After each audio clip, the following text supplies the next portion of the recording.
Microsoft has developed an application to connect to its storage account.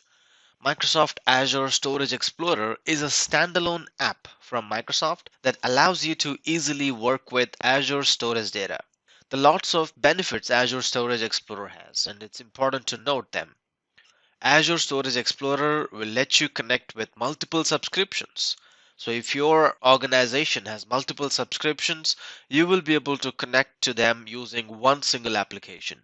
You can view the blob storage, delete, copy blobs, upload and download blobs while maintaining data integrity. Not just blobs, but you can also maintain tables, query the information inside the tables, add, edit, and delete the entities in table, manage the information inside Cosmos DB, create, manage, delete databases and collections.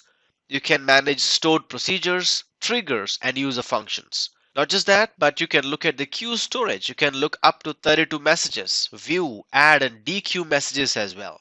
You can connect to the file storage, navigate through the files and directories, upload, download, delete, and copy files, and also edit file properties. With Azure Storage Explorer, you can also navigate through Azure Data Lake Storage, upload and download files into Data Lake, and copy and delete files and folders. I'm now connected to azure.microsoft.com looking at the Storage Explorer options. You can download the Azure Storage Explorer for Windows as well as for Linux and Mac operating systems.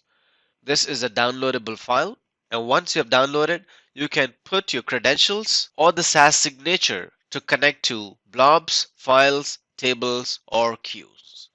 In the subsequent videos, we'll take a look at each one of these individual sections, see how you can connect using Azure root subscription and also with SAS keys.